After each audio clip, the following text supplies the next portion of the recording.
Bueno, buenas tardes a todos, todas y todes. Primero que nada, queremos agradecer a Amnistía que nos prestó su cuenta de Zoom para tener minutos ilimitados y agradecerles a todos por acompañarnos hoy. En el marco del Mes de la Mujer quisimos tener una instancia de encuentro con protagonistas de la resistencia, mujeres que militaron en tiempos tan difíciles como fueron los años pre y durante dictadura, años de terrorismo de Estado. Muchas veces la historia parece olvidar que la resistencia también tuvo y tiene cuerpo y cara de mujer, y que además de esto, ellas sufrieron la tortura y el cautiverio de manera relativamente cruel por su género. Ellas lucharon y luchan por muchas de las libertades que hoy tenemos, por seguir siendo cada día un poquito más libres. Por esto y más, estamos eternamente agradecidas de que hayan aceptado esta invitación y nos parece totalmente necesario acercarnos y conocer un poco más sobre ustedes y su historia. Sin más, damos comienzo a este encuentro totalmente necesario y enriquecedor para generar intercambio entre generaciones. Hoy nos acompaña Lilian Ciliberti, activista feminista y de derechos humanos, que con 21 años comenzó su militancia en la Federación Anarquista del Uruguay. Ella fue detenida trabajando de maestra en una escuela del barrio Cerro. Durante 2 años pasó por varios cuarteles y por la cárcel de Punta de Rieles. Gracias a que su causa no era judicial y a una cláusula que su familia gestionó, logró salir de prisión y se exilió en Italia. Luego, vinculada al Partido por la Victoria del Pueblo, fue secuestrada en el marco del Plan Cóndor en Brasil. De 1978, junto a Universindo Rodríguez Díaz y sus hijos Camilo y Francesca. Queda detenida en el penal de Punta de Rieles en Montevideo por varios años. Por otra parte, también nos acompaña Antonia Yáñez, militante por los derechos humanos, que en el 93 era secretaria del Centro de Estudiantes del Instituto de Profesoras Artigas, más conocido como IPA, y ya era una referente dentro de la UJC. Daba clases en el liceo y además militaba.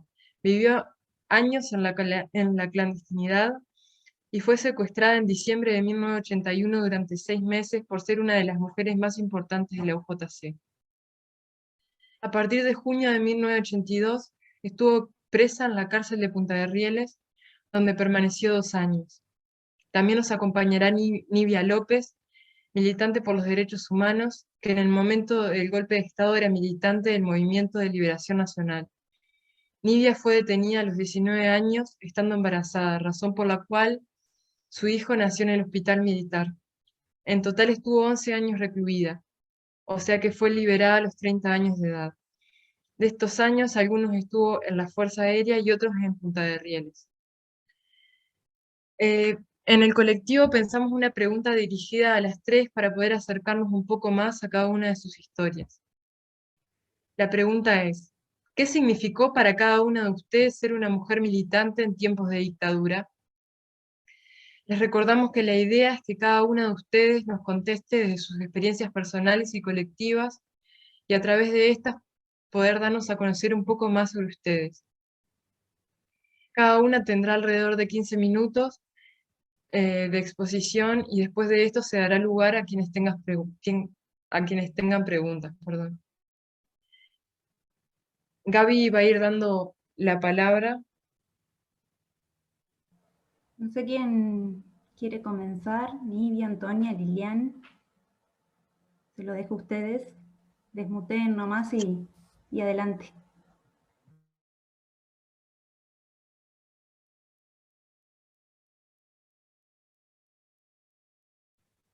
Perdón, no escuché quién empieza. ¿Empiezo yo? No, sí, no dale. Escuché. No, en realidad era quien quisiera hacerlo. Bueno, nada, empiezo yo, porque justo se corta, no sé si a veces a ustedes les pasa, pero tengo una pésima conexión a pesar de que estoy en el centro, que tengo, bueno, un gusto y agradecerles muchísimo esta invitación para compartir esta noche historias muchas que tenemos, muchísimas. Estoy viendo a Ana, que estuvimos compartiendo la primera celda en Punta de Rieles cuando la inauguramos el 16 de enero del 73. Y bueno, junto con Ivonne y otras compañeras, ahí éramos un grupito pequeño del mismo sector político. Bueno, yo quisiera compartir con ustedes con esta pregunta, ¿qué significó ser una mujer militante en dictadura? En realidad me gustaría decir que era ser militante en el Uruguay de los 70, porque la dictadura es un momento, pero antes de la dictadura, nosotros vivimos años de persecución, de muerte, de incertidumbre, de momentos en donde teníamos 18 años en el 68, yo por lo menos tenía 18 años en el 68, y pasamos de la euforia de vivirnos como jóvenes a un signo que atraviesa nuestras vidas juveniles, que es la muerte. La muerte como algo posible, como algo, ¿no? La muerte de los estudiantes que comienza con liberarse. Y esto parece, desde el punto de vista de la subjetividad social, no es un elemento menor, porque hace de nuestra generación y de esos momentos, porque después hablamos de la dictadura formalmente comienza en el 73 y va hasta el 84, pero en realidad para nuestra generación, desde que tenemos 18 años, vivimos en una situación de persecución, de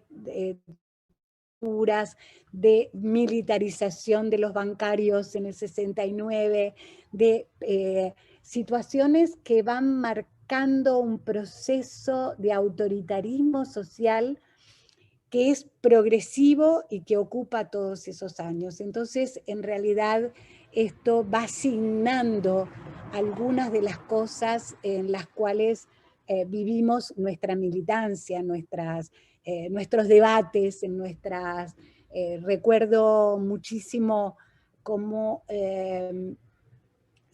teníamos como dificultades de procesar todos los debates que venían y habían partidos.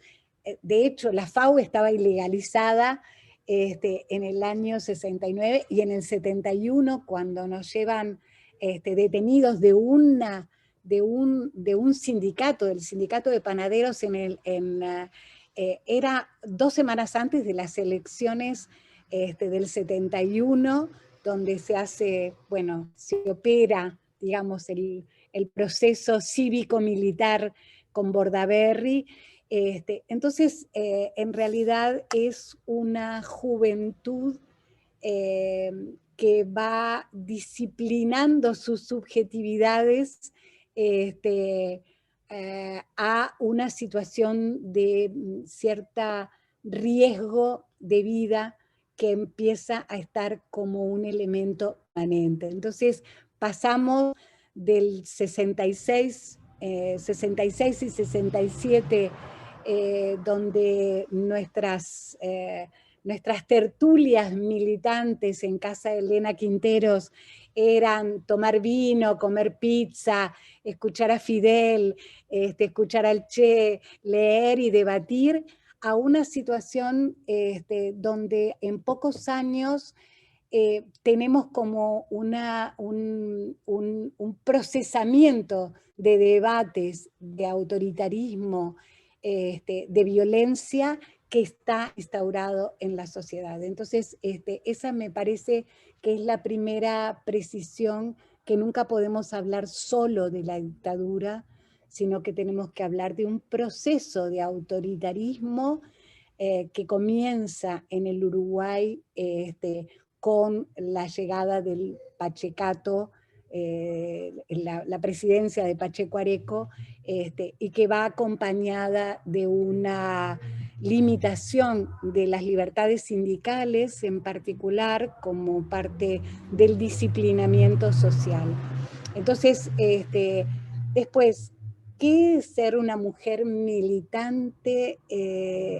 Está también atravesada por otras dimensiones que la izquierda, yo hace un tiempo, justo hoy lo releía para un taller que hicimos en Florianópolis sobre los cuerpos y las subjetividades con Diego Tempol. Analizaba cómo en la cultura de izquierda de esos años, y bueno, ni que hablar que todavía estamos peleando con muchos de estos cambios culturales en nuestras culturas políticas, había como un sesgo. Yo militaba en un gremio de mujeres, como era el magisterio, era estudiante magisterial, entré en el año 66, me recibí en el 70, y había como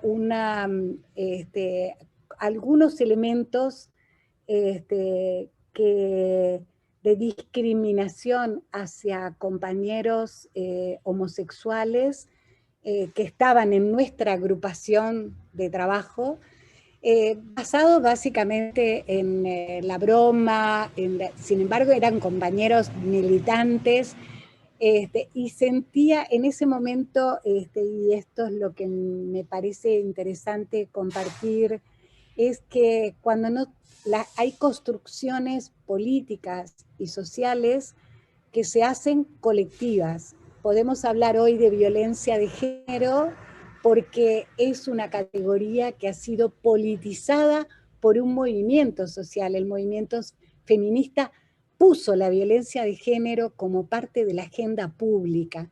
En ese momento, la diversidad sexual, la libertad de elección y de vida no estaba planteado como un horizonte, más bien teníamos un horizonte heteronormativo dentro de la izquierda.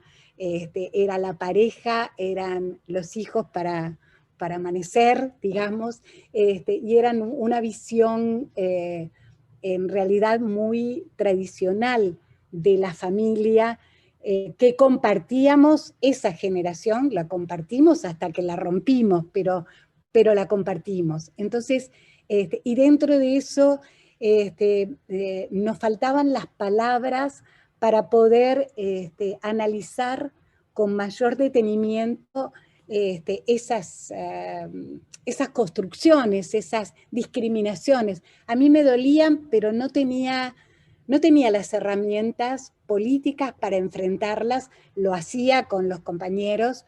Y recuerdo que un compañero de la agrupación 3 de estudiantes de magisterio cometió un femicidio, por supuesto que esa palabra no existía, asesinó a su pareja, con la cual había tenido un hijo, y los compañeros de mi agrupación fueron a verlo y a visitarlo a la cárcel contra mi mayor indignación, pero indignación que hoy nos parece absolutamente normal, como era absolutamente normal en ese momento verlo como un momento de rabia, como un momento de pasión, como un momento. Entonces,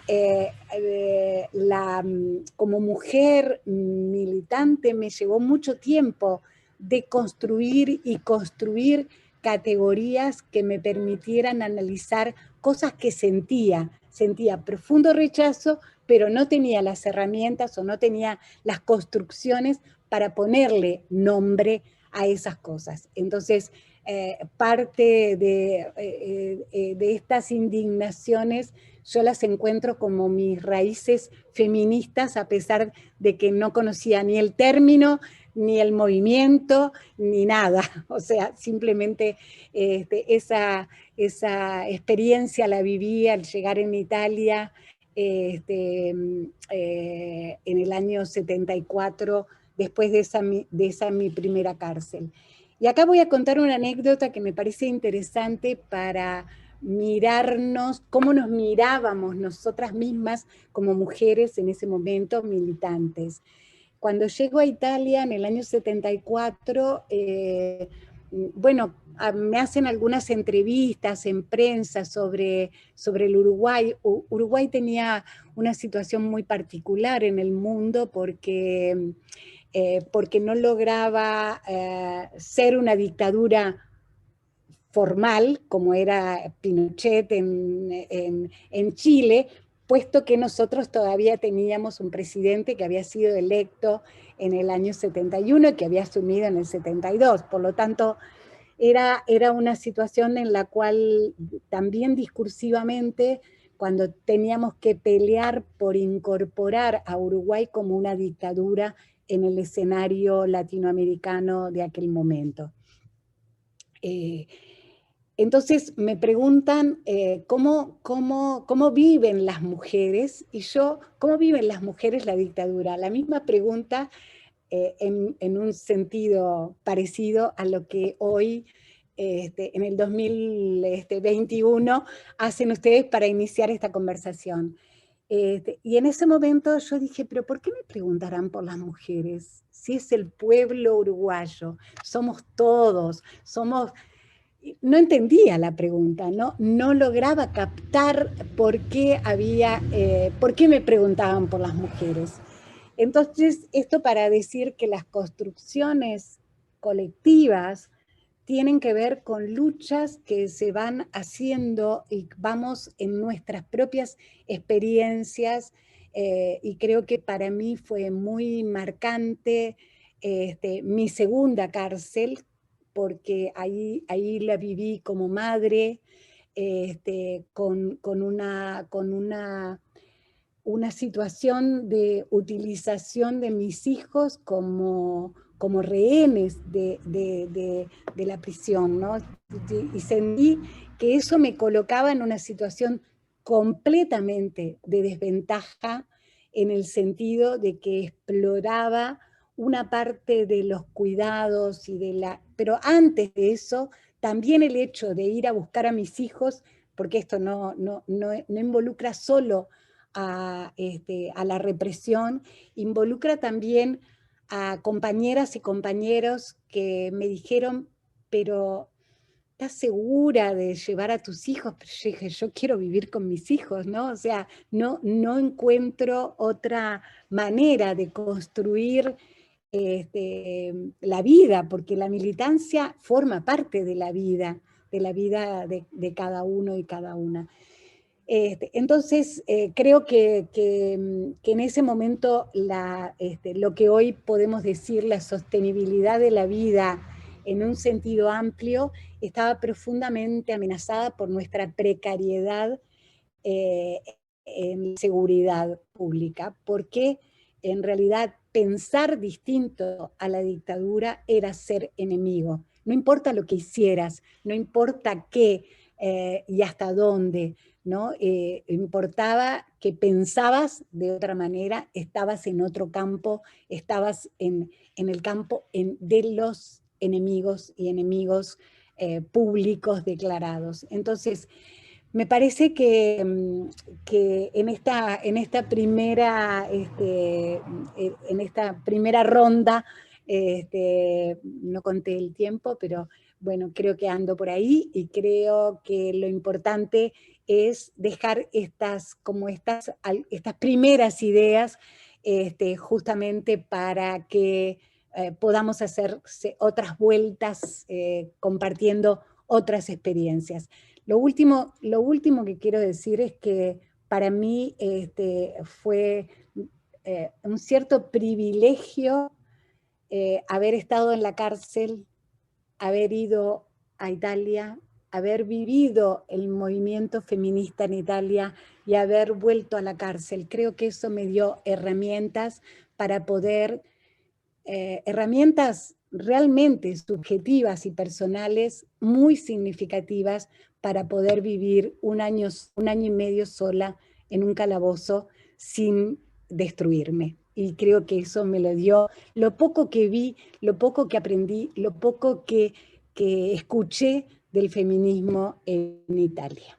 Bueno, gracias, y converso con las demás compañeras.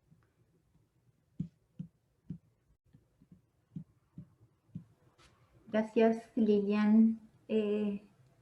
Bueno, ya no sé quién, no sé si ahí me escuchan bien, porque, ¿sí?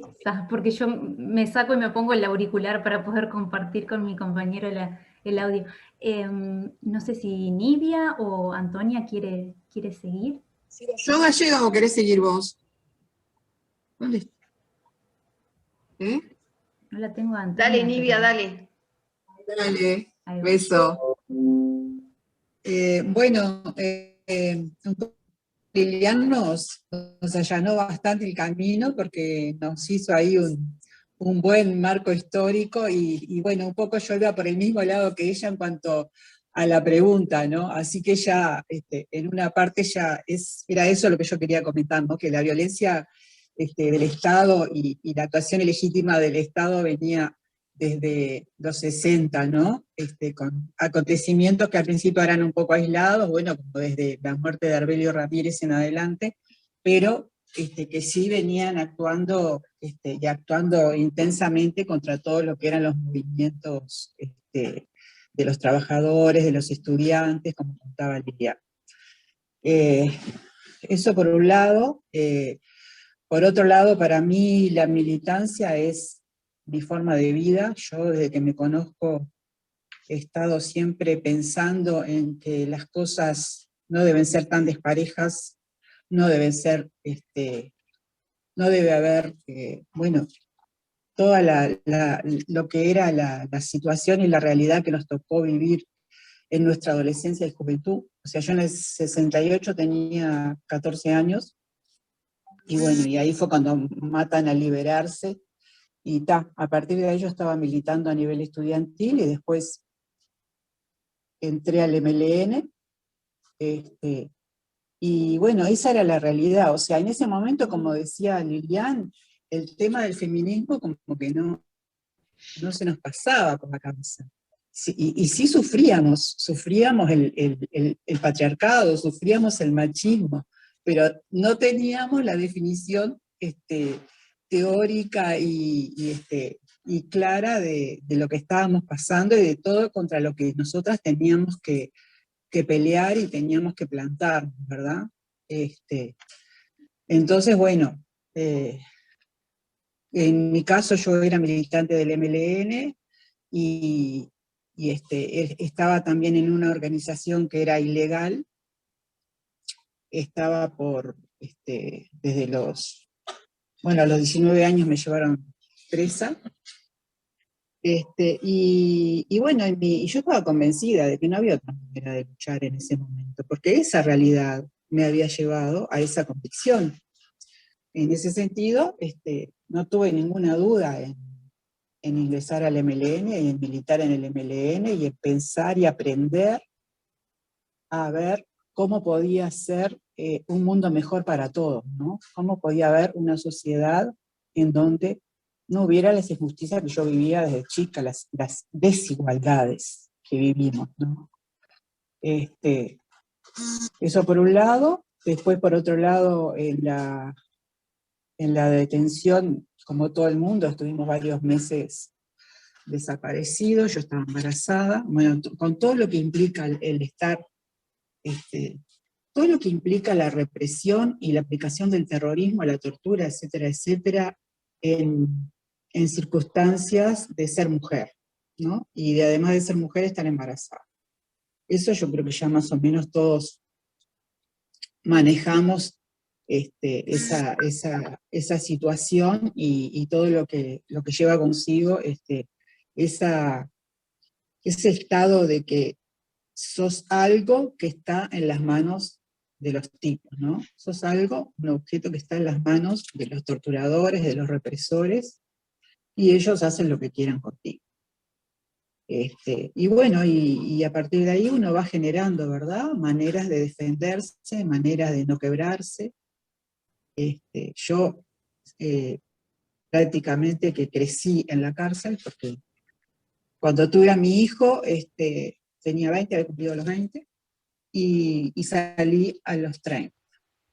Y bueno, y mi experiencia en la cárcel también fue una experiencia de militancia, como la de todas las compañeras, donde también vimos y visualizamos que para poder seguir enteras, o más o menos enteras, teníamos que estar juntas, teníamos que estar unidas frente a un enemigo que era común y que era cruel. Entonces, siempre sentí el calor y el apoyo de las compañeras, y siempre también me sentí en la obligación de acompañarlas a las que lo necesitaran. No sé, hablar de la cárcel en general creo que más o menos también, y lo que era la represión en ese lugar, todos más o menos conocemos. Capaz que lo que no se conoce mucho, se conoce el tema de los rehenes, de las rehenas, y lo que se conoce menos es la situación que se dio a finales de la dictadura.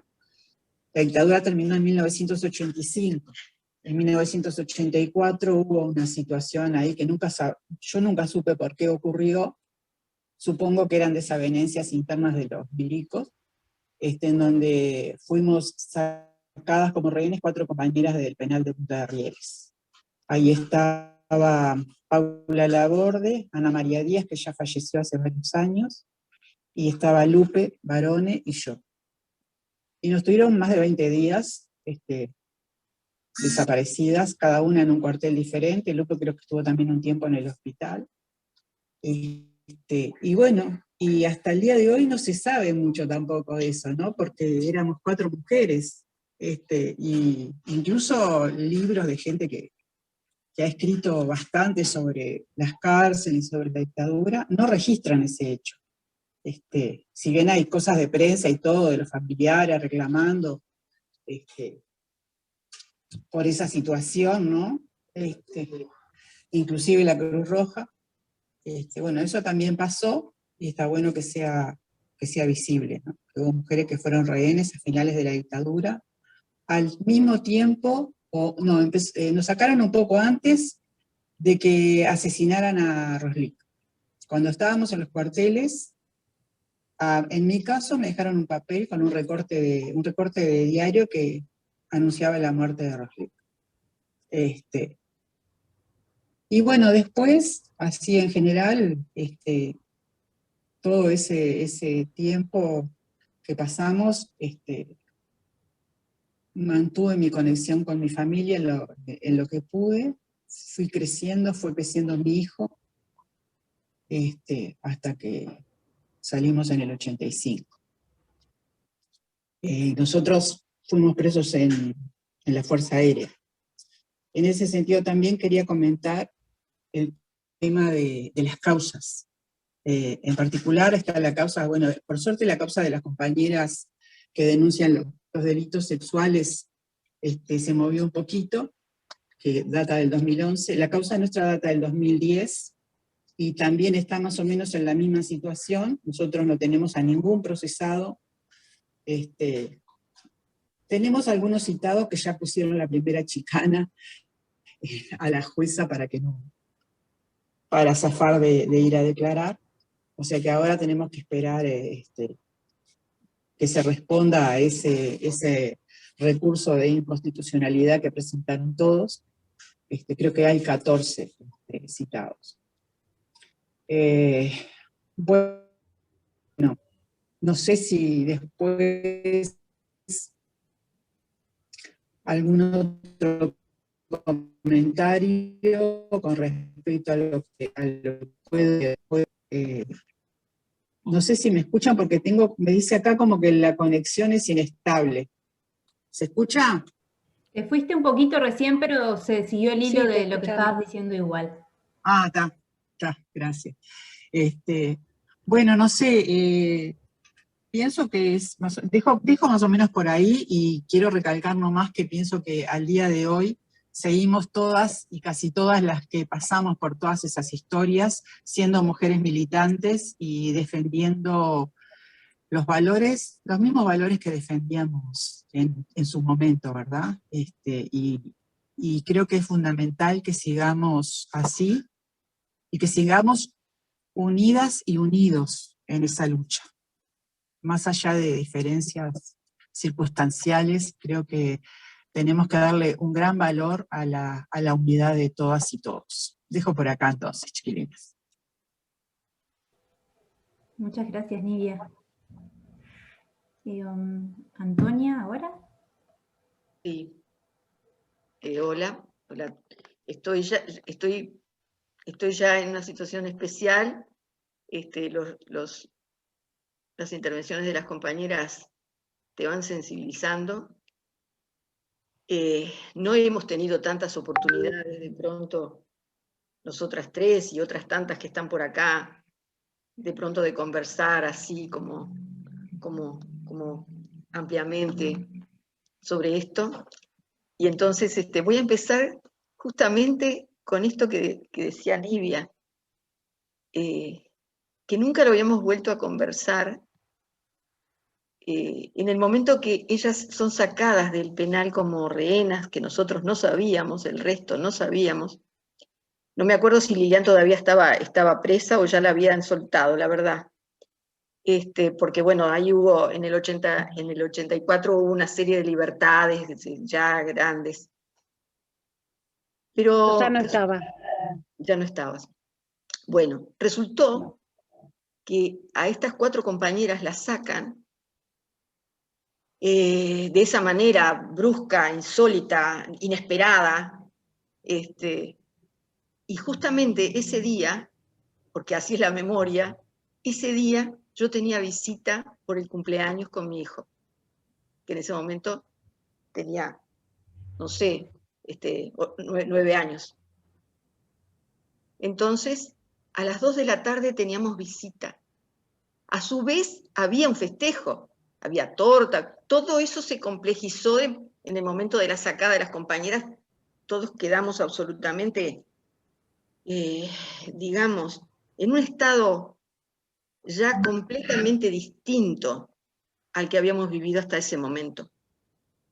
Pero lo curioso era que ellos sacaban a esas mujeres, las sacaban a estas mujeres, y nadie se iba a enterar, salvo por la visita que yo tenía con Pedrín. Entonces eso nos ponía en una situación tremenda, porque bueno, si me la iban a dar, si no me la iban a dar, si sí, si no, bueno, hasta el momento 6:16, salga, y nos encontramos allí en torno a una mesa, en realidad es lo que recuerdo, pero es vago. Y yo, ¿qué le tengo que decir a Pedrín? Le tengo que decir que él tiene que comentar muy claramente lo que pasó ese día en el penal, que sacaron a 4 compañeras. Y allá se habrá ido él, obviamente, con ese mensaje para afuera.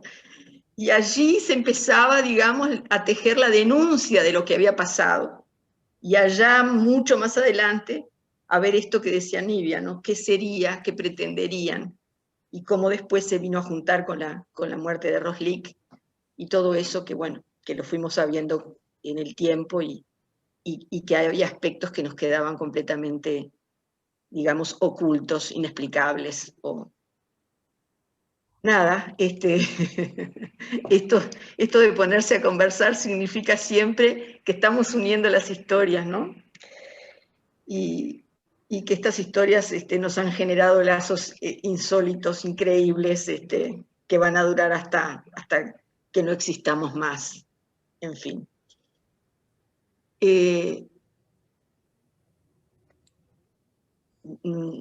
Para atenerme un poco al... bueno, por generación yo también más o menos entré en el 68 en el IPA, y ya venía yo vivía, como dijimos hoy, en Piedras Blancas, y me había afiliado a la Juventud Comunista en Piedras Blancas, y no en el IABA como todos pensaban, porque había una disputa de territorios.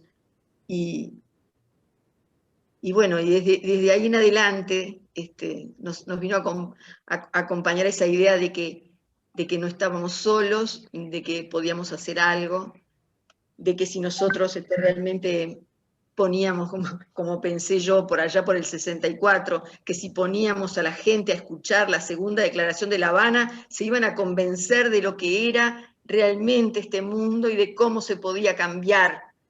En fin, estábamos impregnados por una época, indudablemente. Y esa época es una circunstancia también para nosotros. Es una circunstancia para ir generando aprendizajes, que es lo que de alguna manera fuimos desarrollando a lo largo del tiempo. Y lo quiero unir, ese 68 y ese periodo tan convulsivo, tan feroz, donde además nosotros nos separábamos con nuestros amigos, con nuestros compañeros, con nuestros vecinos, con nuestros amigos en el barrio, por donde nos movíamos, nos separábamos después, por si la revolución era antes o después, o cómo era, o si era armada o si no lo era.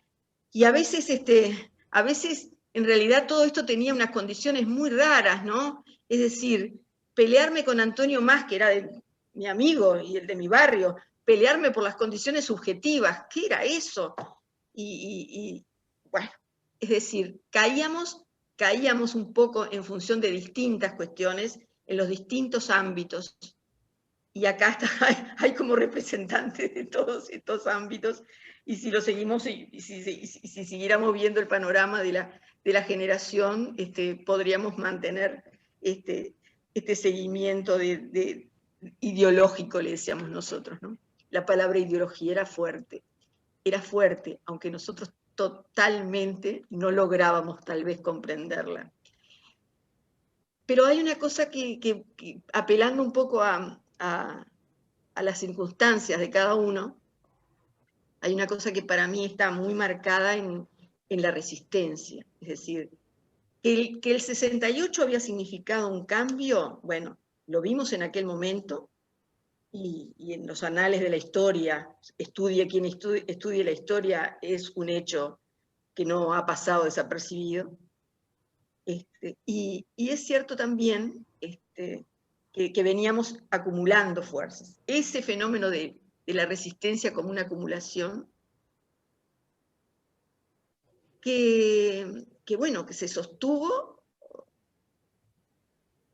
hasta que se pudo sostener, pero que siempre hubo una forma de seguir habitando el espacio de la resistencia por las y los militantes.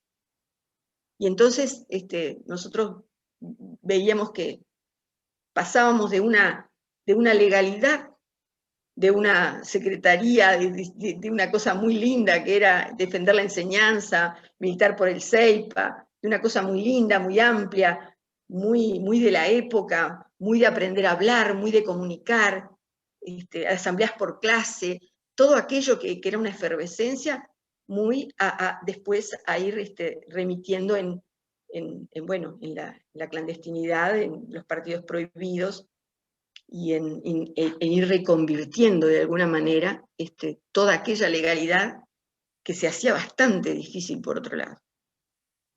Y bueno, y la resistencia tiene un marco, que es justamente cómo fue enfrentar al Pachicato, cómo fue ver deteriorarse aquel país que todo el mundo decía para el cual nos parecía imposible una dictadura. Y todo este proceso lo vivimos, igualmente lo vivimos como jóvenes que éramos, como jóvenes que teníamos que luchar, que teníamos que estudiar y que teníamos que enamorarnos y que teníamos que continuar la lucha, y que los dolores más grandes no nos impedían, digamos, seguir compartiendo todas estas instancias. Creo que a veces pienso, que en un sentido, el proceso, digamos, de los días, de nuestros días seguidos uno tras otro, es como el proceso de una situación genérica, que la huelga general, que el espacio, digamos, de quién aísla a quién, de no dejar que nos ganaran, digamos, la comunicación con la gente, todas estas cosas que sobrevolaron entre el 74 y el 81, que fue el momento de la caída, diciembre del 81. Entonces, claro, ahí, en ese marco de clandestinidad, digo como Lilian, que uno empieza a reencontrarse con una condición de mujer, como dijo también Nibia, ¿no? Empezamos a vernos a nosotras mismas en nuestros propios espejos, porque tenemos que decidir. Y la decisión no es tuya totalmente, porque te están persiguiendo, porque vas a ir presa. Entonces, privilegiás la lucha en la clandestinidad, porque todavía podés hacer algo, porque hay un grupo de compañeros, y eso, los marcos de la solidaridad y las caídas sucesivas, ¿no? Que puede haber significado ir perdiendo en algunas instancias los amigos más cercanos de las formas que ya sabemos. Entonces, de pronto es muy raro, porque me acuerdo perfectamente de haber llevado con 1 año a Pedrines, es un elemento fuerte en la vida, ¿no? De haberlo llevado al cuartel, al 5º de artillería, alcanzárselo a la madre en la entrada, un poco lejos, para que él entrara a ver a Sara Yuchak, que tenía su primera visita. ¿Qué significaría eso del papel de ese niño, no? Que era como decirle, la vida continúa, adelante, fuerza. Es decir, no sé, no hay tantas, a veces las interpretaciones sobran y te quedan los hechos puntuales, y vos los recogés como armando ese gran esquema de la vida que nos ha tocado. Y en esta ronda solamente voy a decir que me he visto pensar que de todo este último proceso que significa la memoria, 2 cosas han sido importantísimas para mí, y es curioso, aparte, que marcas, que esto, que aquello, sí, pero 2 cosas. Una es la denuncia por violencia sexual, de la cual ya se habló. Ese entorno, ese trabajo, esa mirada para uno mismo, en otro momento ya de la vida. Y el otro, como que parece más sencillo, es el grupo expresar de las palabras guardadas, la posibilidad de expresarse a través de, en este caso, no importaba de qué forma, pero colectivizar una cantidad de experiencias a través de un taller que después devino el libro, y que después devinieron otros libros en este mismo proceso de taller. Lo dejo ahí porque debo haber pasado todos los tiempos. Muchas gracias, Antonia. Yo en ningún momento de las 3 intervenciones creo que ninguna de las organizadoras estuvo atenta al tiempo, lo cual es un buen signo. No sé si Emi pudiste conectarte de nuevo. Se nos había ido Emi y creo que la acepté de nuevo, pero bueno, la idea ahora era poder dar paso. No sé, ¿me escuchan bien ahí? Pues estoy sin los auriculares ahora, pero creo que sí, ¿no? Sí, lo más bien. Ahí va, ahí está, sí. Ahora le damos paso a quien quiera de los presentes poder realizar alguna pregunta o compartir algo. Puede hacerlo. No sé si la mayoría de no saben levantar la mano en el Zoom, pero si no es simplemente se desmutean y piden la palabra, y de última, si hay muchos, vamos ordenando una lista. No sé si alguien se anima a romper el hielo.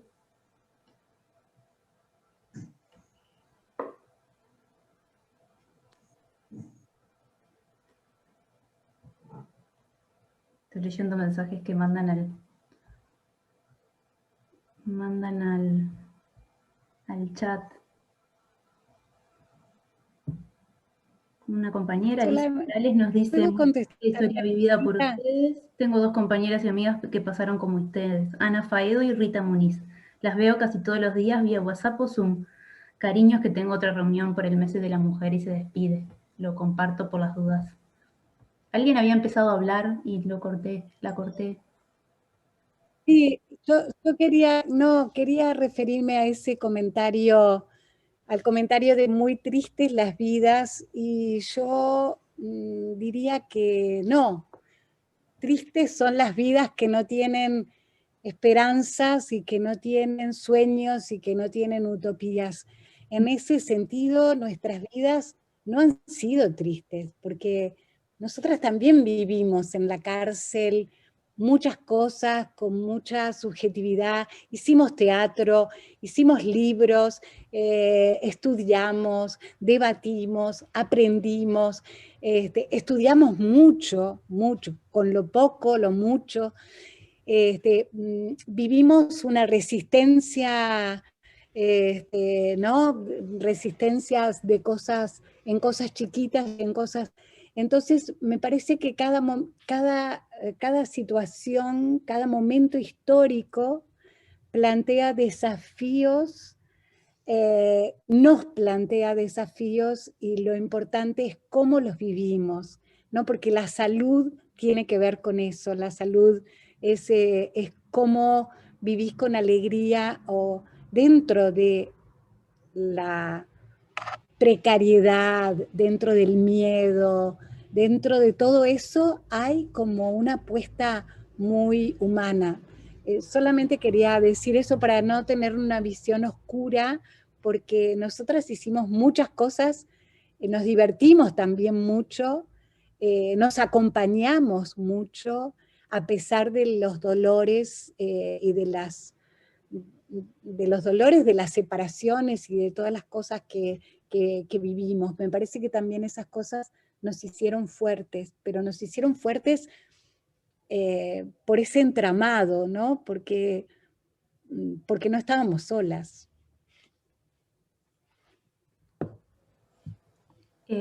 Capaz ahora que tú lo aclaras a eso y bueno, desde el lugar de la experiencia que traen las tres, no sé, como colectivizar algo que nos pasa a veces en Jóvenes por la Memoria, y que creo que a las nuevas generaciones también les pasa, que es como la necesidad de como salir de ese lugar del relato a veces que capaz priman en algunas formas de militancia o en algunos lugares, y creo que las mujeres lo llevan como muy adelante eso, a recalcar lo que recalcaba Lilian recién, de que eran jóvenes como somos nosotros ahora, más jóvenes, en realidad, mucho más, y que tenían una vida y que hubo una circunstancia horrible, por supuesto, pero de que la vida continúa en esa circunstancia y nada, nosotros a veces como que lo simplificamos en el tema de decir, bueno, queremos ver un poco más de color en toda esta historia, y nos pasa mismo con un montón de simbolismos, y como pueden ser los carteles de los desaparecidos, por ejemplo, y como esa cosa gris o estática, y que no es lo que se demuestra en las historias que ustedes nos comparten. Y nada, quería como colectivizar eso porque que también nos pasa pila y que me parece que iba como en la misma línea. No sé si alguien se anima a hacer alguna pregunta. Nosotros habíamos pensado un par, pero nos gustaba o alguna otra compañera que esté conectada y que tenga ganas de compartir algo. Hola. Sí. Yo le quería preguntar a las compañeras, a mí me tocó estar, 14 años en el exilio, ¿no? No viví lo que vivieron las compañeras en las cárceles, pero he escuchado a muchas compañeras y a compañeros. Me gustaría saber más qué significaba a ellas que estaban en la mano del enemigo, porque es eso lo que estaban, la fuerza de la familia, la importancia de la familia para ella, ¿no?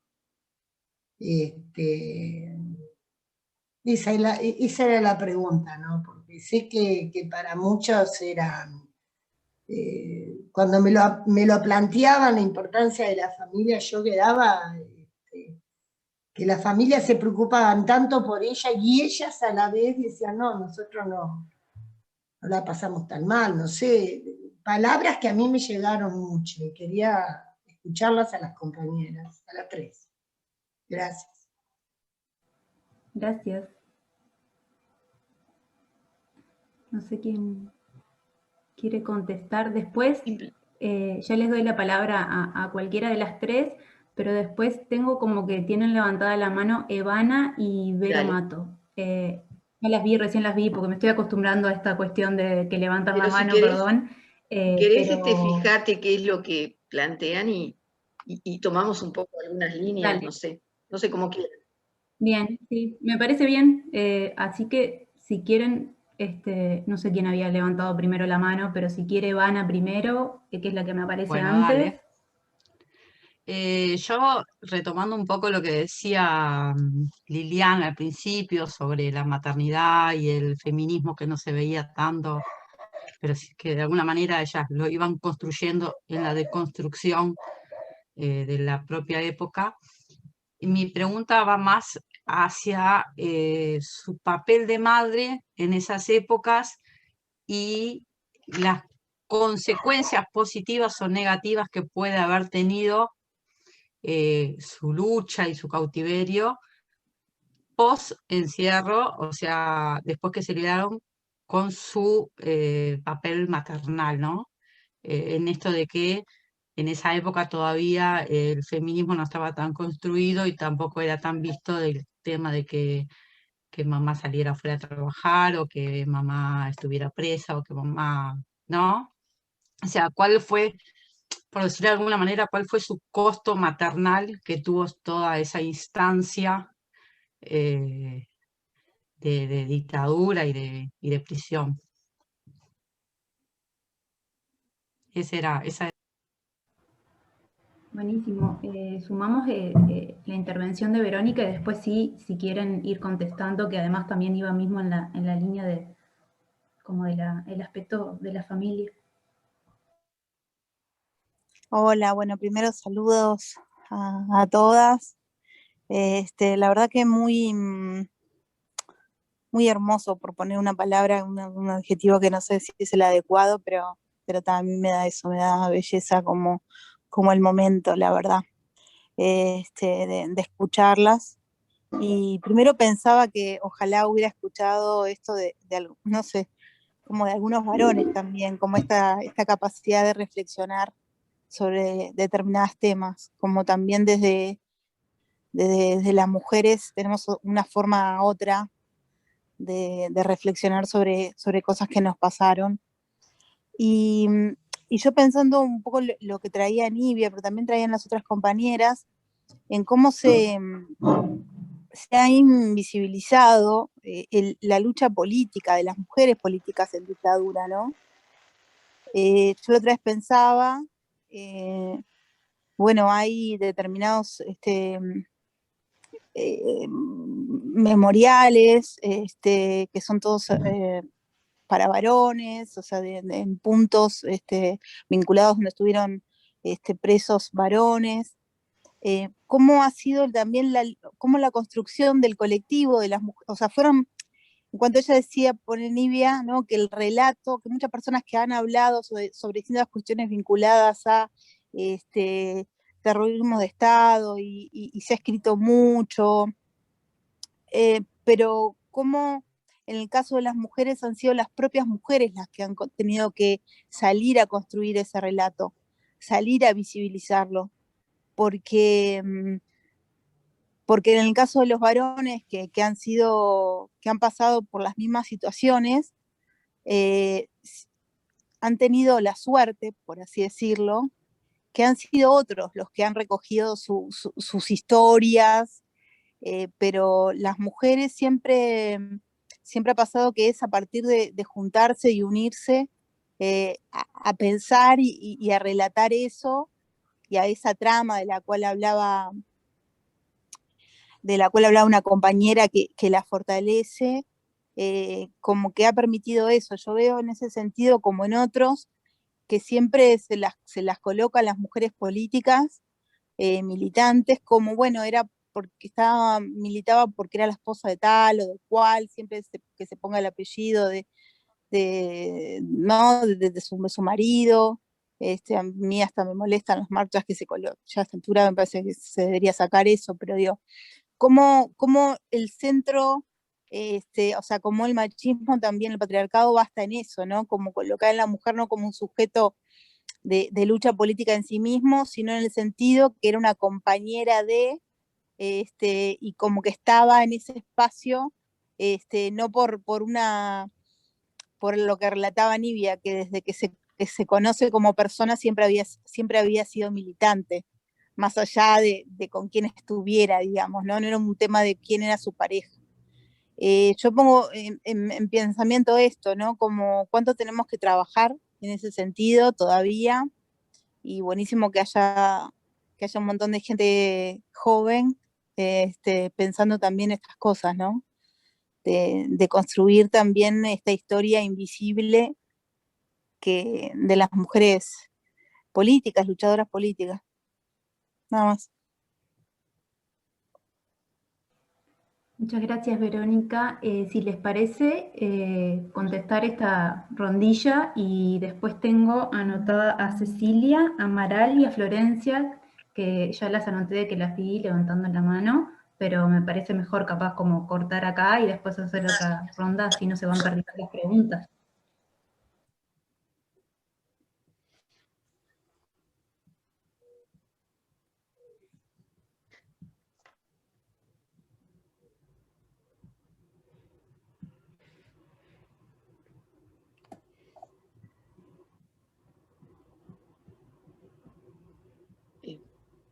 Yo puedo decir algo.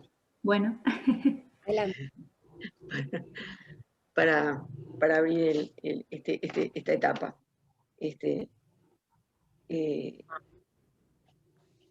Gira un poco todo lo que está planteado, gira un poco en torno a justamente la mujer desde sus distintos ángulos, ¿no? Yo creo que hubo un aporte de la mujer que la resistencia la tomó muy fuertemente. Ya fuera familia, ¿no? Que alguien preguntaba el papel, y capaz que lo preguntaba desde un ángulo que fue el primero que se me ocurrió a mí, que yo le diría, cuando vi a mi madre después de 6 meses de la tablada, la vi a ella en la primera visita, me pareció que la que había estado en un campo de concentración había sido ella. Porque su físico, su estado de ánimo, de alguna manera, era lo que me estaba indicando.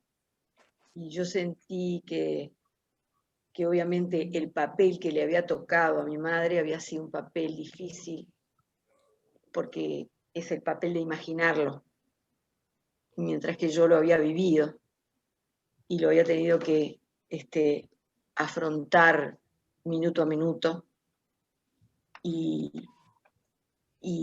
entonces el punto era otro. De la misma manera,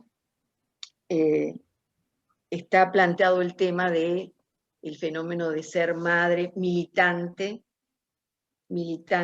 esposa y madre, digamos en la convencional. Pero bueno, militante en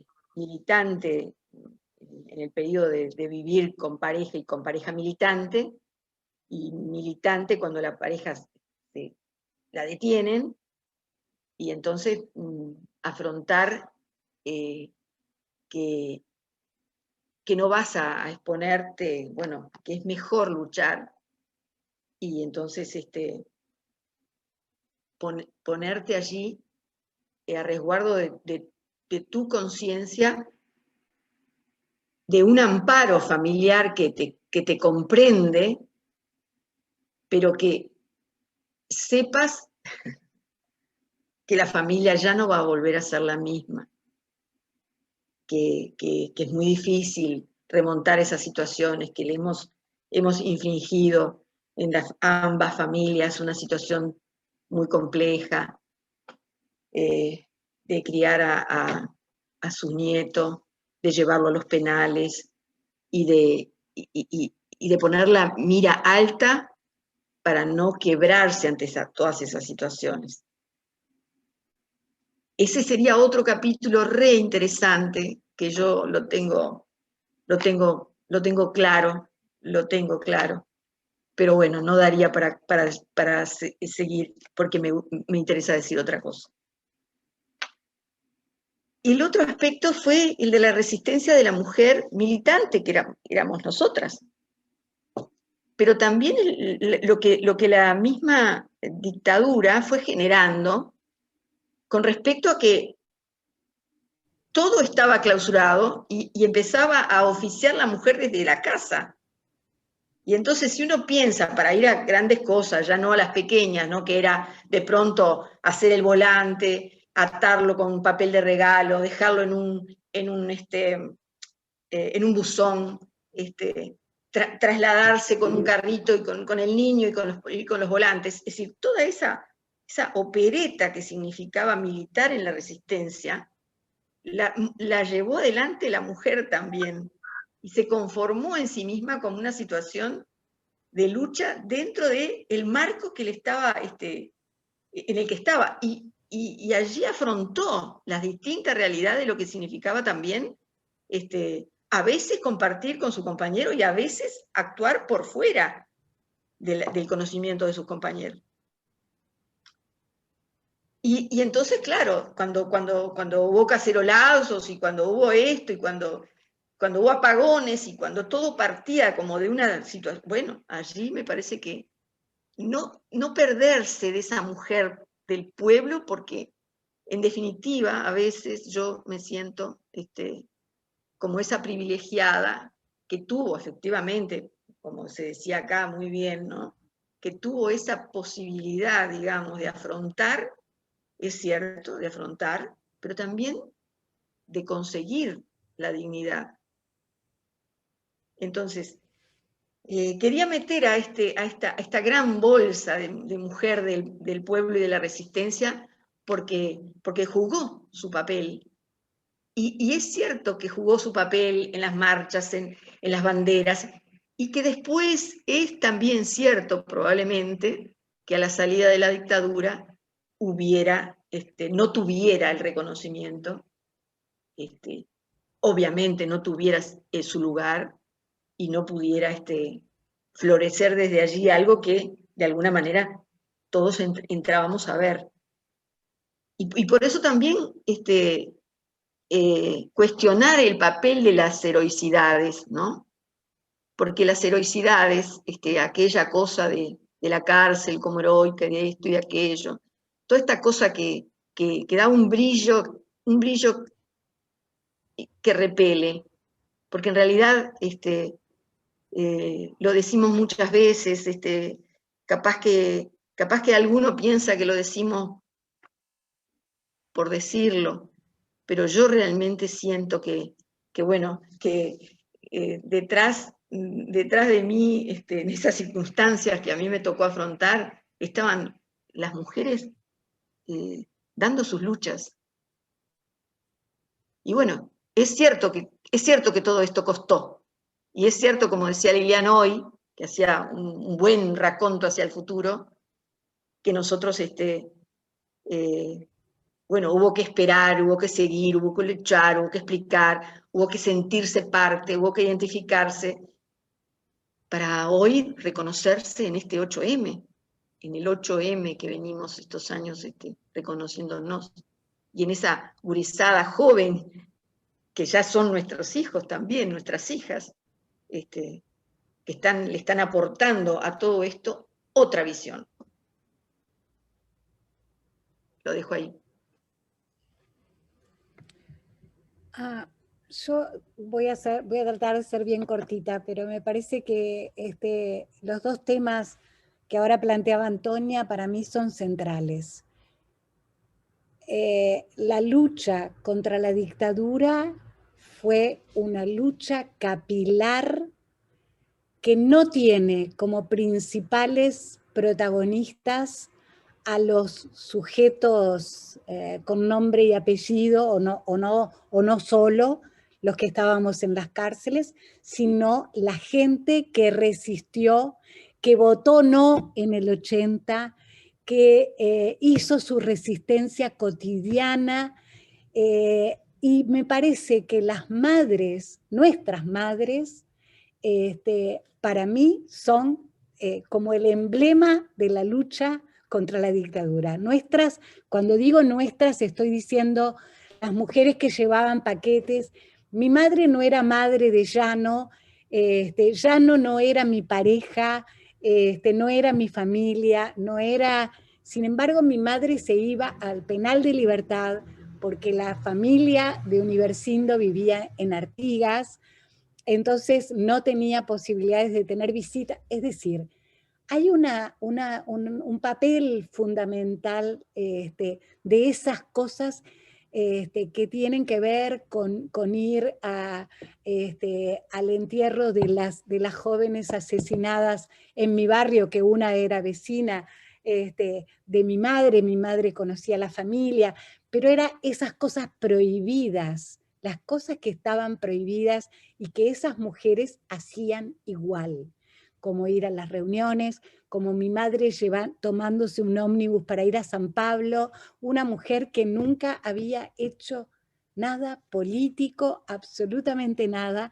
convirtiéndose en la hacedora de la lucha, ¿no?, por la libertad, por buscar a sus nietos, por esto. Pero no solo a los suyos, también en la solidaridad con otras. Me parece que ese es un tema fundamental. La otra cosa muy cortita es a la pregunta que hacía, creo que Ivana, en lo personal, mi hijo, que tenía 8 años, sí tuvo muchas consecuencias en el secuestro.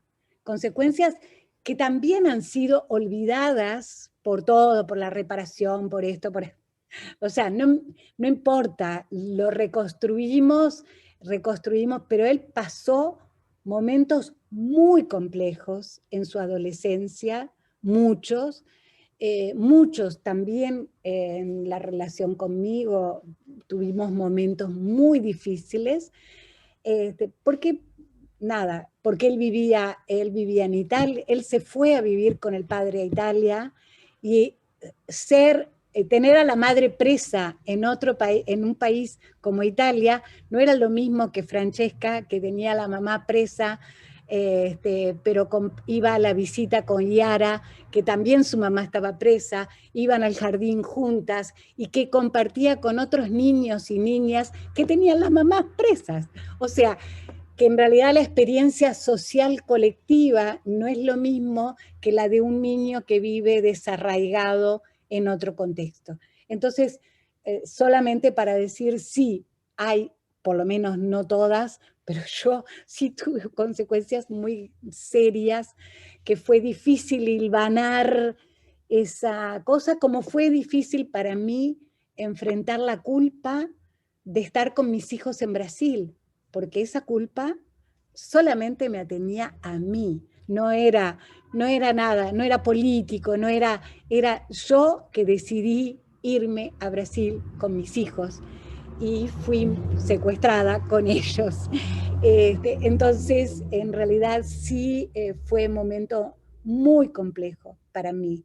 Y yo tuve que luchar contra la culpa como primer enemigo, porque si yo no vencía la culpa, por supuesto me pasaban por arriba, ¿no? Porque hay algo que te funciona dentro de tu cabeza.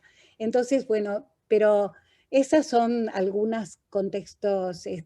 Por suerte creo que nuestros hijos han acompañado nuestras luchas y eso me parece que es no sé, es como algo muy importante para todas, ¿no? Para nosotras, pero también para el colectivo social que somos.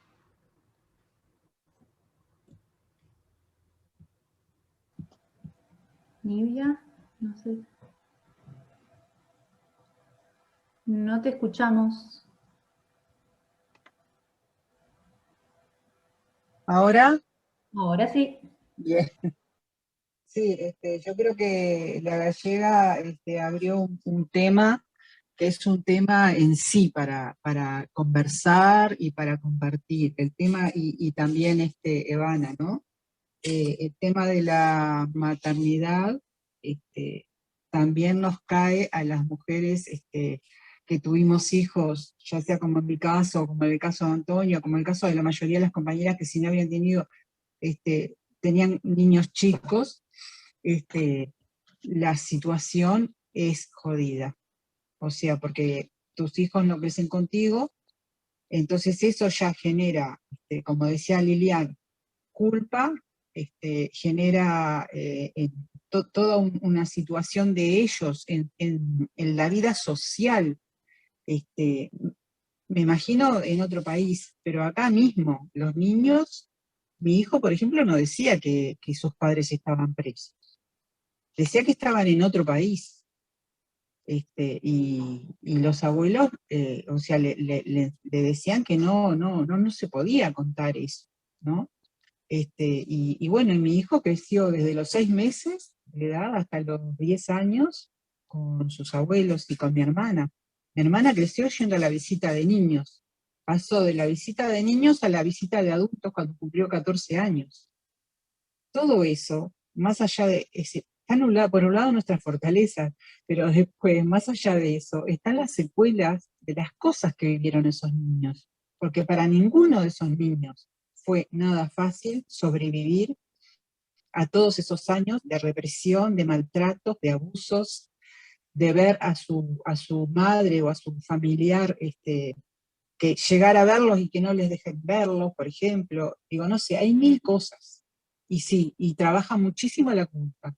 Nos trabaja muchísimo a todas y tenemos que estar peleando contra esa culpa y tratando de contemporizar con ellos para lograr, en muchos casos logramos y en otros casos no logramos hablar del tema, porque no es fácil, o porque a ellos de repente les queda, prefieren no tocar el tema, ¿verdad? De esos años que pasamos en esas circunstancias.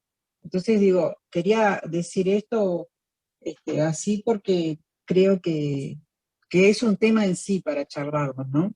En cuanto a la maternidad y al vínculo con la familia. Por supuesto que también quiero decir que mi familia y todas las viejas, las madres, estuvieron siempre ahí, haciendo cosas que nunca se hubieran imaginado que iban a hacer, aguantando cosas que nunca se hubieran imaginado que iban a aguantar, ¿no? Y luego, cuando nosotros salimos, volvieron a su casa, ¿no? A hacer los ñoquis caseros, a esperar al nieto si venía de la escuela, a ocupar, a desplazarse a otro lugar, porque ahora estaban los padres de ese nieto. Es decir, todos esos son temas súper profundos y súper complejos que dan para mucho, para mucho. Gracias. Gracias, Nivia, gracias a las tres. Ahora yo tenía anotada a 3 personas, pero no encuentro a Cecilia, que tenía levantada la mano. Yo no sé si es que salió de la sala. No, estoy acá, no, prendo. Ahí va. Dale vos si querés, después Amaral y después Florencia. Hola, buenas noches. Bueno, en realidad yo quería saludar, hacer un comentario y dejar como un pienso. Cuando participo de este tipo de instancias, no puedo separar ser mujer con mi profesión, que es profesora de historia. Y bueno, siempre los relatos en primera persona, la oralidad, lo que queda de la memoria que aún está entre nosotros, me hace siempre pensar en tratar de hacer cosas e ideas locas. Y me acordaba de una serie de charlas que organicé allá por el 2017-2018, que estuvo a Najit, que la vi por acá, Najita Jaronian, que justamente fue un ciclo que tenía como un puzzle de logo, ¿no? Y se llamaba Ser mujer en tiempos de autoritarismo. Me acuerdo, me hizo acordar la primera intervención cuando decían que era mucho más que ser mujer en dictadura, ¿no? Que el marco teórico era, el marco histórico era mucho más amplio, que fue un debate que nos dimos los profes cuando organizamos esas jornadas, ¿no? ¿Qué título le poníamos? y me parece como bien interesante toda la aclaración que se hizo. Creo que esto de ser mujer en esos tiempos, y en estos tiempos también, es como un debate que se nos hace necesario, y que hablamos, el rol de madre y la culpa y todo esto que venían conversando es un tema al que hay que hincarle el diente, y también el rol de hija. Me parece que a veces como que bueno, que acá encontramos a muchas de las generaciones, bueno, tanto, entre la que me cuento también, de la otra generación, ¿no? La que lo vivió desde el otro lado, ¿no? Pensando en las botas y con todo un imaginario. Bueno, el tema de las hijas con respecto a las madres, es todo un tema.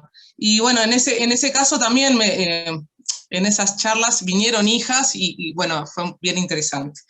Pero bueno, no quiero extenderme en este relato, pero sí que es necesaria a esta parte de la historia darle como una perspectiva de género, ¿no? Y el tema de la mujer, el cuerpo de la mujer como un botín, se repite a lo largo de la historia, y esto no fue un caso aislado, y es algo de lo que hay que hablar. Cada vez se está hablando más y existe como otra perspectiva. Ahora, cuesta, como ellas decían, algo que se naturalizaba tanto en aquel momento, que existía también el machismo dentro de la propia militancia, ¿no? Que entre los compañeros había como cosas que estaban tan naturalizadas que era como que no te las cuestionabas, lo vivías, sentías que había algo, pero no tenías como las herramientas que decía la compañera. Bueno, eso, creo que de construirlo lleva todo un proceso, pero sobre todo lo que le quería preguntar o dejar pensando, o dejar mi contacto a las compañeras, era para seguir pensando en más instancias didácticas, para llegar a los gurises con estos temas, ¿no? Ver en el caso cuando llevé a todas las compañeras, cuando llevamos al aula, ¿no? Para los chiquilines el conocer a las personas, el relato de primera mano, creo que es importantísimo. Y bueno, nada, hay otras experiencias, también estuvieron con Sara en el CID, eso también fue para ese año que hicimos ese recorrido, también fue bien interesante, pero bueno, dejo mi mail ahí abajo para ir pensando eso, y más bien instancias de encuentro, porque me parece que eso, los chiquilines, ver que no son personajes que están en un libro de historia, sino que son gente que le está hablando y le está contando lo que pasó ella misma. Bueno, nada, eso, como qué abordaje didáctico les parece que se les puede dar a estos temas, si han tenido alguna experiencia, dejarlo por ahí picando, y nada, gracias. Gracias, Cecilia. Damos la palabra a Amaral, y después Florencia, y después contestamos. Amaral, no sé si estás por ahí. Estoy. Hola, buenas noches a todas. El otro día, viendo la entrevista de Chela Montero en Letra Chica, ella, uno de los temas que habló fue la falta de justicia que había en los campos de caña, que hay hasta el día de hoy, y bueno, donde se empezó a formar como sindicalista, como militante. Y también hablaba de la falta de justicia que hay ahora en el momento con todos los y las afectadas por la dictadura, y en concreto con las mujeres. Si bien ella no, en la denuncia que hicieron las 28, que no sé si ahora siguen siendo 28, tal vez alguna ya falleció, porque la presentaron hace 10 años, y bueno, ya eran todas bastante grandes. Y ella se refería a eso, bueno, la falta de justicia con todos y todas, pero específicamente con las mujeres, y más específicamente con las que habían presentado esa denuncia de violencia sexual, y como decía la compañera, como botín de guerra en la dictadura. Entonces, supongo que ya van muchos años entre ustedes, charlas y pensamientos y crítica y etcétera. ¿Qué es lo que ustedes piensan que hace falta para lograr eso? Si bien ya es difícil que haya justicia con los y las desaparecidas, porque recién en el 2005 se empezó a buscar los cuerpos, o sea, hace nada, y yo creo por lo menos que falta bastante más apriete de parte de los políticos y de la justicia y de todos en general, porque no puede ser que sea tan lento el proceso. Y con la denuncia de ustedes pasa exactamente lo mismo, y creo que es mayor. Entonces, ¿por qué piensan que pasa eso? Si es la falta de apoyo de parte de los compañeros hombres, que es los que forman la mayoría en la política, porque obviamente no se les permite más espacio a las mujeres, si bien en el correr de los años los han conquistado, pero eso, ¿qué piensan? ¿Por qué pasa eso? ¿A quién es un poco responsable de que pase eso? Bien, Amaral, gracias. Y por último, damos la palabra a Florencia para después responder. Bien, bueno, buenas. Primero saludar la instancia, me parece sumamente necesaria encontrarnos acá como un poco en el relato y lo que ya han dicho. A mí, mientras escuchaba un poco sobre esto que traían de que obviamente todo esto no tiene solo como protagonistas a las y los presos y demás, que fuera de todo eso había como un aparato y una organización moviéndose y un montón de personas sosteniendo otros espacios que quedaban. Y además, escuchando un poco todo lo que era la militancia antes de la cárcel y la cuestión, siempre me generó como mucha curiosidad o querer saber qué pasaba con los roles de género en las diferentes tareas que hay en respecto a una militancia. Me imagino que más, bueno, hay algunas que mencionaban de que venían de sindicatos bueno, y del magisterio, que es más principalmente de mujeres, entonces la diferencia de género ahí como que no juega mucho esa parte, pero después más sobre la clandestinidad y cuando la cuestión se empieza a poner como más peligrosa, más cercana a la muerte y la posibilidad de la cárcel y demás, ¿qué pasaba con el reparto de tareas? Que bueno, uno trata de ponerlo como en un paralelismo con lo actual, militando, y que siempre, hasta el día de hoy, es muy definida las tareas que se le asignan a las mujeres y las que se le asignan a los varones hacen más la cuestión de fuerza y de poder, y como más importantes, y de riesgo, y las mujeres a escribir el acta y demás. Entonces mi pregunta es qué pasaba ahí con esta diferenciación, si es que existía o si ustedes lo sentían así, o hoy pensando para atrás, si sentían que había una diferencia marcada de las tareas que cumplían las mujeres y hombres en la militancia. Esa es mi pregunta. Gracias, Florencia. Bueno, damos pie a las compañeras para que respondan.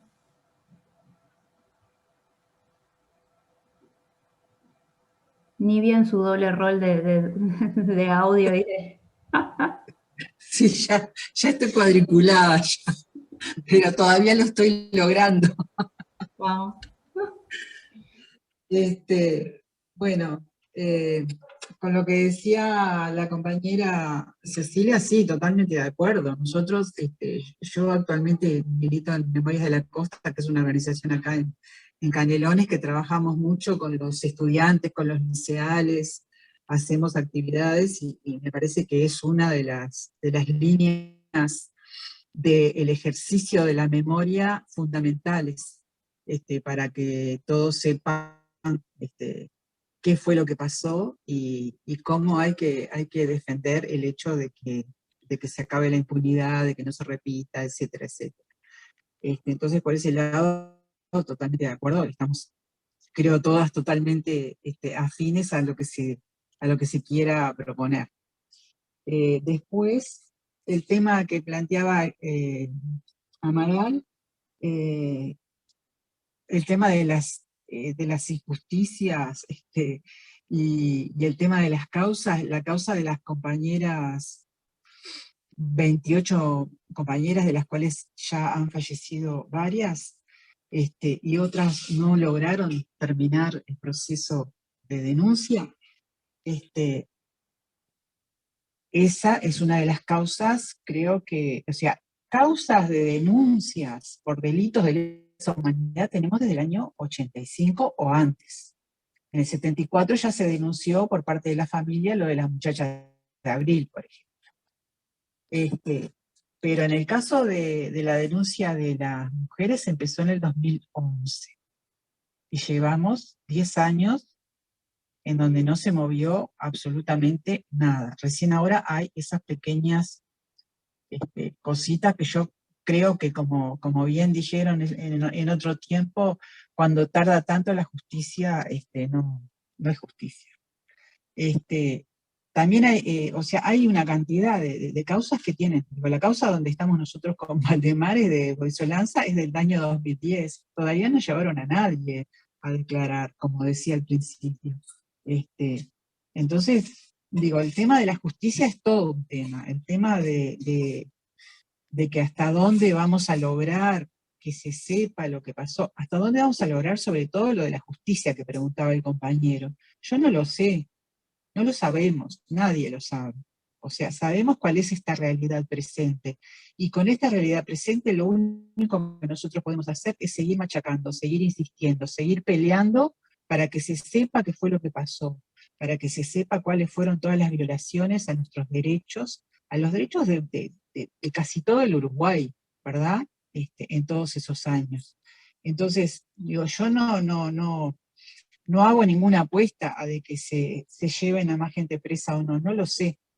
No me da esa confianza la realidad actual que tenemos, ¿verdad? Y la que viene desde varios años atrás. Porque yo misma y muchos de nuestros compañeros, que también en nuestro expediente han muerto varios, y no han visto entrar a ningún milico a la cárcel. Entonces, creo que por ahí, por eso es que creo que tenemos que seguir trabajando mucho en el boca a boca, en el contarle a los jóvenes, en el hacer cosas, en el marcar sitios, etcétera, etcétera, etcétera. Yo voy por ahí. Y lo otro, lo de los roles de género que preguntaba Florencia. Bueno, acá estábamos con Valdemar y Valdemar me decía, bueno, la militancia del MLN, por ejemplo, nunca ninguna mujer llegó a ningún puesto de dirección del Ejecutivo, ¿verdad? A lo sumo algún comando o algo, ¿no? O sea, en ese sentido, es un ejemplo claro de que en esa época también el tema del machismo era así, el lugar de la mujer era determinado lugar. En la conferencia de prensa del 85, los del MLN habían todos hombres, no habló ninguna mujer. Y habíamos muchas mujeres que fuimos militantes del MLN, ¿verdad? Y sin embargo, eso fue lo que pasó, esa es la realidad. Y pienso que, bueno, que tenemos que partir justamente de toda esa historia y de todos esos procesos para aprender a modificar esta realidad, ¿no? Creo que es así. Creo que yo dejo por ahí para las compañeras que quieran decir algo más, Liliana, Antonia.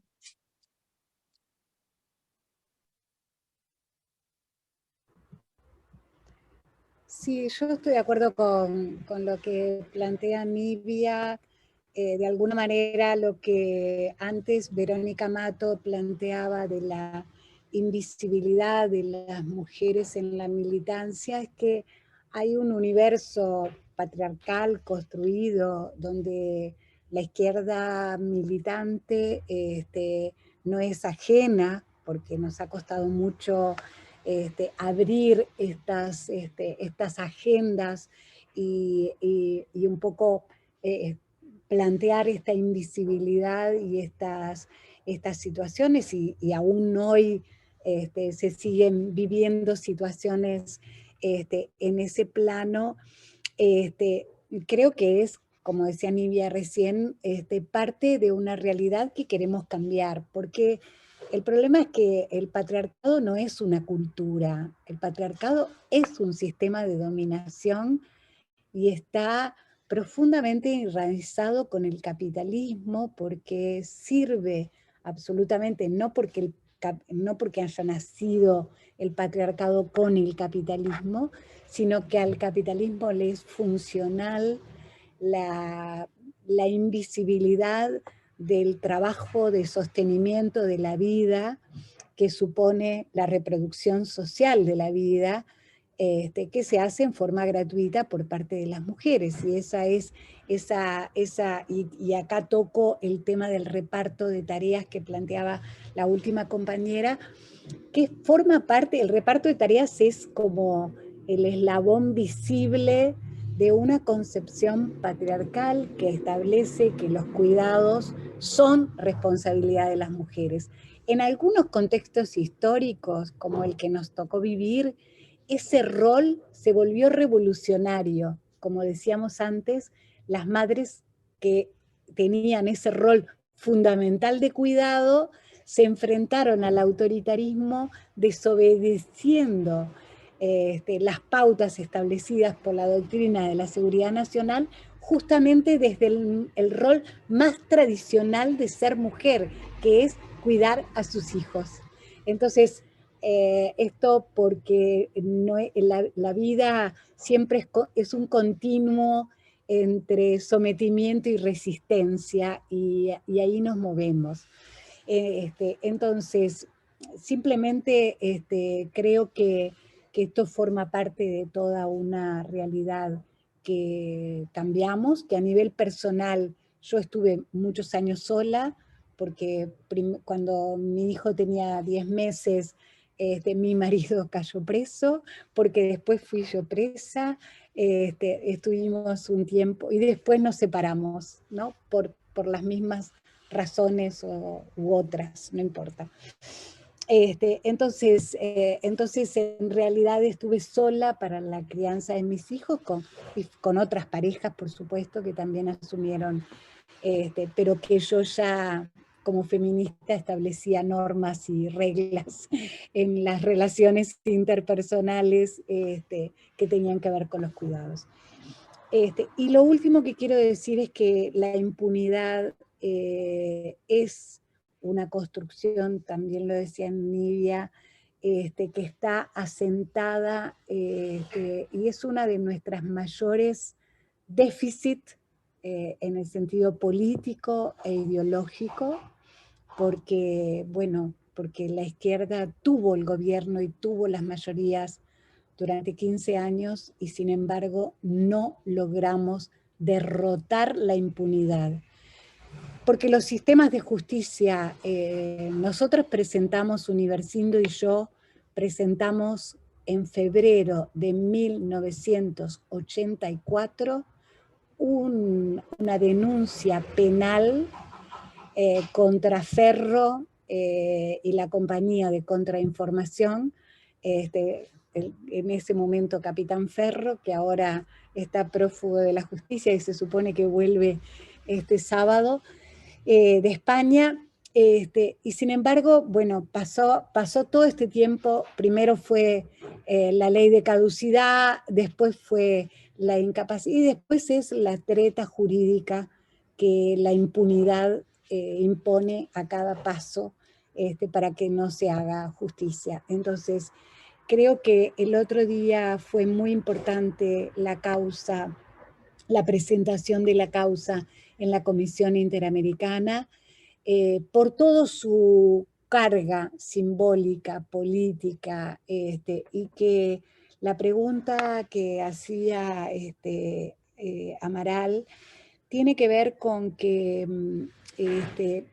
pasaron 10 años, pero hoy tenemos como aliados en estas causas internacionales a la CEDAW, al Comité de Derechos Humanos, y me parece que es importante mantener nuestras luchas contra la impunidad en términos más amplios y en términos concretos el castigo para todo lo que significa delito sexual, que es una causa que ya estaba en Argentina, pero que en Uruguay no estuvo desde el principio. Entonces, en ese sentido, me parece que bueno, injusticias e impunidad es lo que sobra. Pero la valentía de estas mujeres de mantenerse como grupo denunciante a mí me parece muy significativa, porque es la única manera de reproducir la memoria.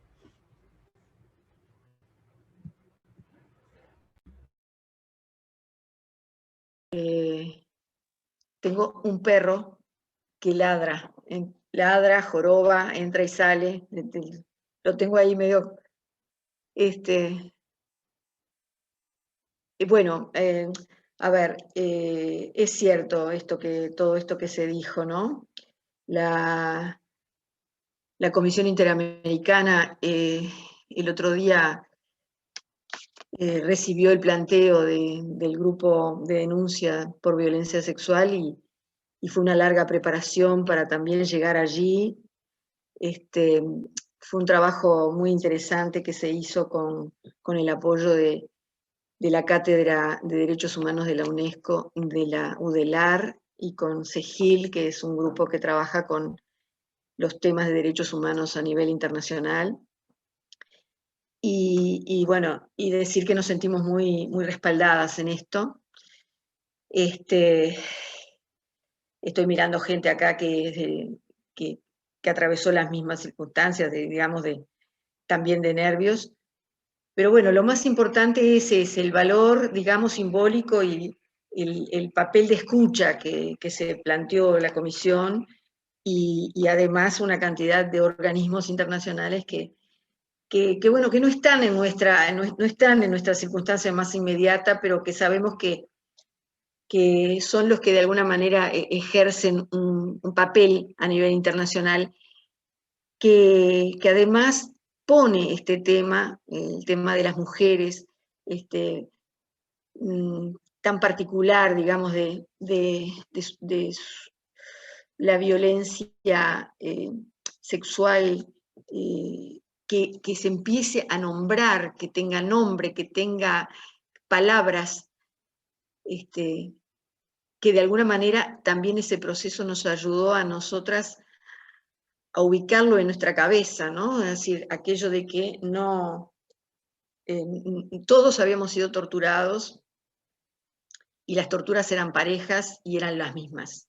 Es decir, en realidad salir de esa trampa y llegar al punto de ubicarse dentro de una esfera en la cual había que revisar una cantidad de cuestiones que tenían que ver con la vida y que ya incluso habían pasado muchos años, en los cuales cada una de nosotras, cada una de las mujeres que lo conversaron, estaba ya prácticamente descreída de que este fuera un problema que se pudiera conversar.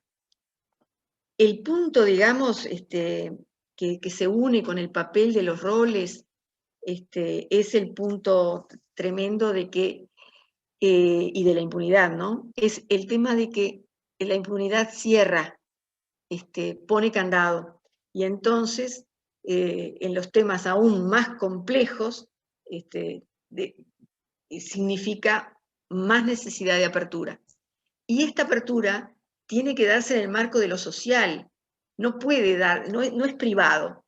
Estas cosas no son privadas, no es privativo de un grupo de gente que atravesó aquella historia. No, lamentablemente todavía estamos hablando de esa historia que tiene tantos años, porque no se pudo abordar como debiera haber sido. Entonces pesa sobre la sociedad. Y la única manera, digamos, en que haya una concepción, digamos, de reparación, es que la sociedad lo trate, que sea en el marco de lo social, que todo esto, esta misma instancia, por ejemplo, de conversar sobre los aspectos que tienen que ver con la lucha de las mujeres, con sus roles, con sus historias, que hoy convoca a 100 personas y que serán más las que escuchen, y todo esto hace que efectivamente tenga un sentido lo vivido,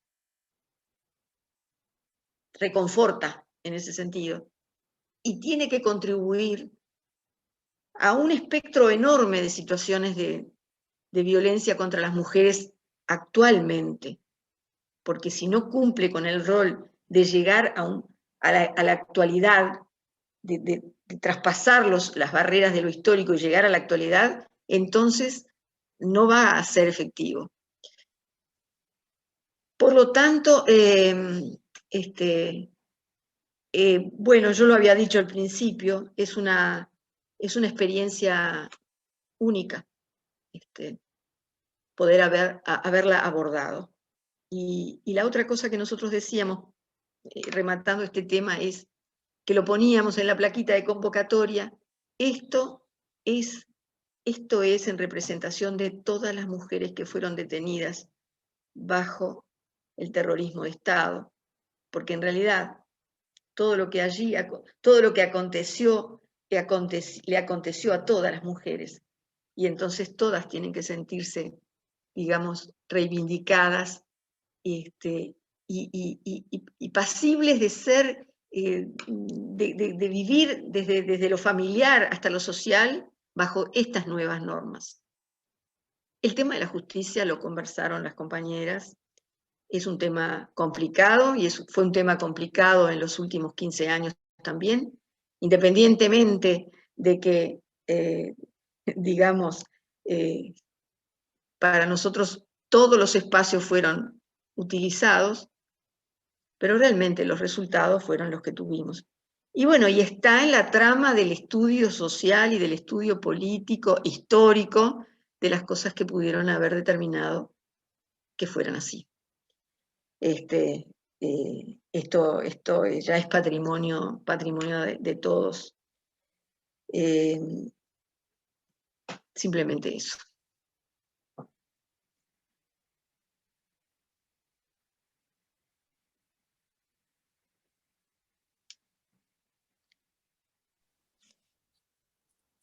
Bueno, para finalizar queremos agradecerles a todas por compartir con nosotros esta actividad, tanto a las protagonistas como a todos quienes nos acompañaron hoy.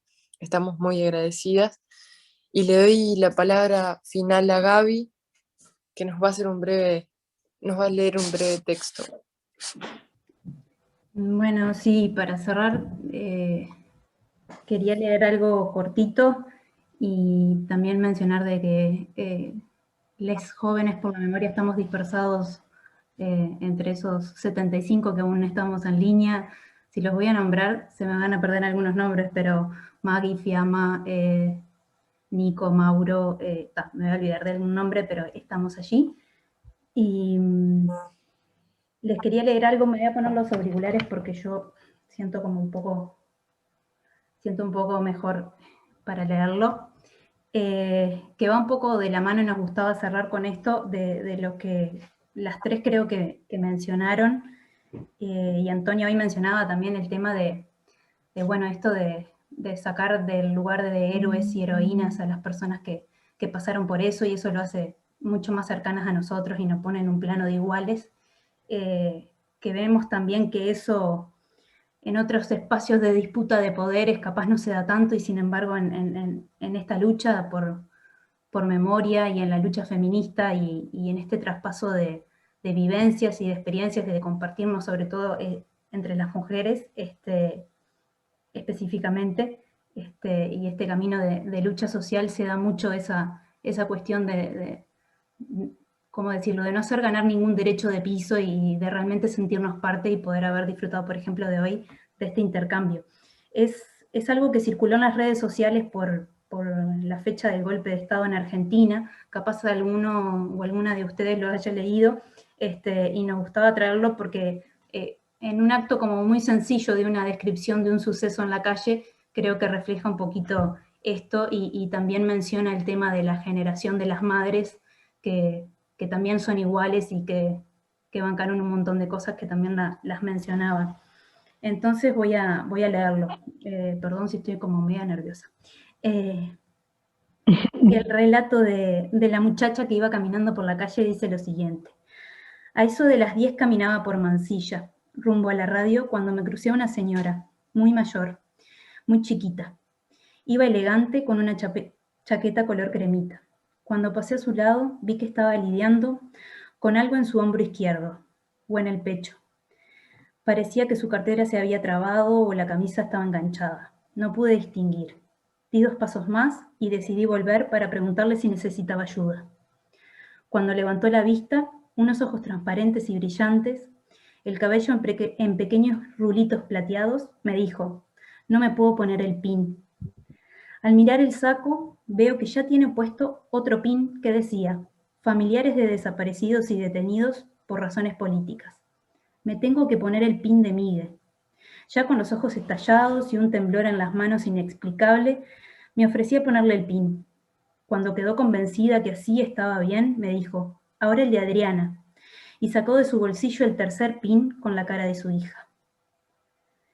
Ponémelo cerquita de Miguel. ¿Que se toquen? Sí. ¿Sabés por qué lo pongo a él arriba aunque soy feminista?